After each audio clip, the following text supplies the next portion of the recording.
back to my channel. So in today's video, I thought I'll go over my software engineering journey from learning how to code to getting internships to getting a job as a software engineer now. So let's start all the way back in middle school. We had a CS class in middle school where we were learning HTML, CSS, just building some basic stuff. And that's what kind of intrigued me, I think. Fast forward to high school, that's when I took science with computer science. In India, we have a couple of options and we could take either science with computer science or economics, or take science with biology and go into medicine. But I had no idea which path I want to go to in the future, like what I want to become when I grow up. But the only thing I did enjoy was computer science, or like learning how to code. So I guess that's when I decided that I want to go into computer science.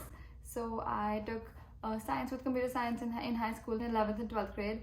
That's when I learned C++, and after that it was time to start applying for colleges. I knew I wanted to do something in computer science, so I decided to apply for computer science. I was contemplating between computer science and computer engineering. I wasn't even sure about the differences between the two. But I knew I didn't want to go into physics, chemistry, and do all those sciencey things. I just wanted to stick to programming or coding. So in college, I studied computer science, and we learned Java in freshman year. It was a beginner course, but because I had prior coding knowledge from high school, it did make it easier for me to understand Java as well. So the first hackathon I went to was at Cornell, and I was so nervous for that hackathon because I was wondering, what am I going to build? Like, what do people do at hackathons? I had absolutely no idea. But I 100% recommend going to hackathons because you learn so much from people. So in that hackathon, I was actually working with someone who helped me build an Android app from scratch, and I was so excited that I built this app. It was super dumb. It was a calculator app or something like that. But because I had some Java knowledge from the course that I was taking, it was amazing to see something you built from scratch kind of actually come to life, and you're able to calculate things on it. And that's what I knew I wanted to get into mobile dev. So fast forward to first semester of sophomore year is when I became a teaching assistant. So I heard the professor for Python class was looking for teaching assistants, and this was a super beginner Python class. It wasn't even for CS majors, it was for science majors, I think biology and nursing and things like that. So it was a class for people who had no coding background. So I applied to be a teaching assistant, although I had very minimal understanding of Python, but I've heard Python is one of the easiest languages to learn, so I was like, I'll go for it. So that's when I started TAing. It was so fun being a TA for Python. It was super interesting to like learn along the way and actually be able to teach students. Fun fact, I actually TA'd for the rest of the time I was at Purdue. I was a TA for this Python course all of sophomore, junior and senior year.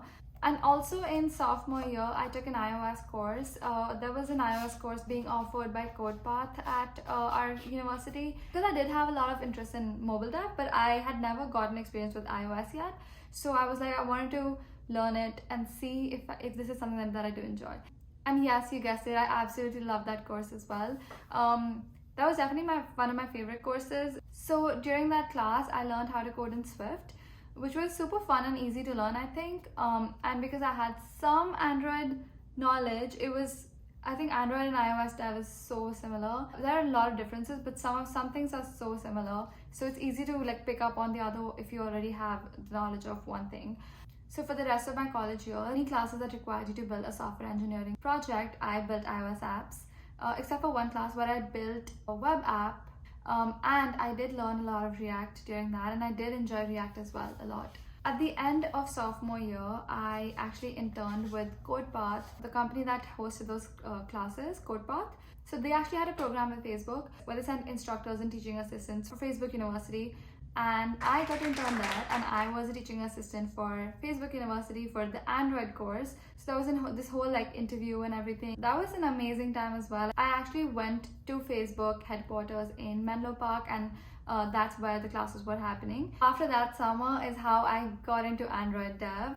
I got a lot of experience that summer. For the TAs, there was a training, and then there was the program that happened. One of the best summers, I would say. Fast forward to next summer, I interned with Quizlet, which was again one of the best summers of my life. I made some amazing friends and learned a lot. So at Quizlet, I was working on a feature team as an Android dev, and I had an amazing mentor, an amazing manager. Got to learn a lot that summer as well. That was the end of my junior year. So senior year, I took a bunch of software engineering classes, and built some apps. Worked on a lot of projects along the way. So the first semester of senior years, when we had to interview and decide on where we'd go to work after graduating, I know, super big decisions. So I interviewed with a couple of companies. I also went to Grace Hopper conference that year, which was super fun, and I got to interview with a couple of companies there as well. And finally, I chose Yelp. So I chose to work at Yelp after graduation, and I think that was one of the best decisions. The culture is amazing, the work I do is amazing, my team is amazing, my manager is amazing. So here I am, a year and a half later. I am not on a feature team. I'm 50% Android, 50% backend dev. That's how I like to describe it. We're working on a bunch of different things, so it's always exciting, and I get to learn so much. I feel like I have great mentors and I have great people on the team who are super experienced, so it's great to be able to learn from them. For the rest of the year after graduation, I was still in my college town. Because of COVID, I hadn't moved to SF. So at the beginning of 2021 is when I moved to SF. So I'm still working remotely. I haven't gone to the office yet, but it's been really nice working on different projects. Mainly working on Kotlin for any Android related work, but for any backend related projects, I've been working on Java. So I'm kind of working between Java and Kotlin, but I'm slowly building my Kotlin knowledge a little bit more because I'm still kind of getting used to Kotlin. Because so previously for internships, for interviews, for projects, for classes, I had been using Java. So it's nice getting to learn Kotlin. It's very similar to Swift, so that's also what I really enjoy, because I did learn Swift back in college.